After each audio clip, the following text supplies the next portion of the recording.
Here are 4 things I learned in English class this year. First, how to score essays using an AP rubric. Sounds super applicable to real life, right?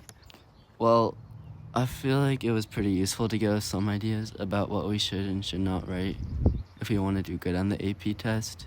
It's kind of like basically in any sport where you can watch the technique of people who are really good versus those who aren't as good. In gymnastics, for example, it can help to try and identify why some technique is better than others for a skill like a handstand. Gymnasts can try and improve their performance by replicating the good technique and avoiding the bad technique. In the same way, observing what went right and wrong for other students' essays provides a way to get a sense of what we should aim for in our own writing. Second, we learned how to write a good rhetorical analysis essay. So basically, some main guidelines are to just write something defensible that answers the question. It can be a terrible claim, but as long as it exists, it will earn the point.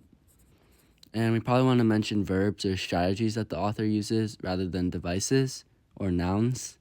And for evidence, pull things from the text that support earlier claims, explain why they support the claims, and you'll be pretty much set. And for sophistication, try not to be predictable or boring.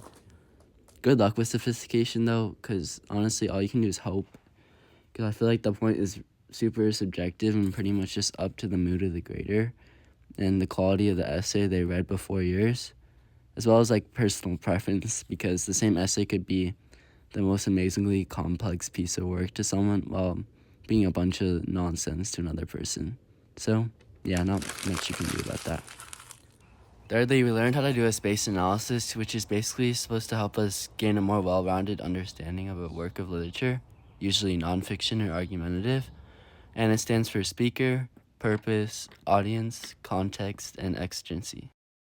For example, a space analysis of this video could be speaker, a high school student and gymnast, purpose, to create something cool and fun for a final project, audience, hopefully just the speaker's English teacher and not the entire English class, context, multiple other assignments for other classes are being worked on, and occasional YouTube videos are being watched in the background. Exigency, the completion of this video is urgent because the project is due tomorrow morning. See, now this video is a lot easier to appreciate as something that is a little bit more intentional and has stuff going into its work, even though its actual self might be dry and containing piles of irrelevant information.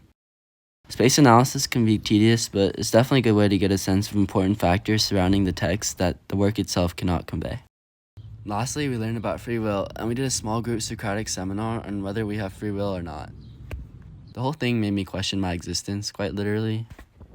It makes the most sense that our decisions are fully dependent on our genetic response to the external environment, which we have absolutely zero conscious control over.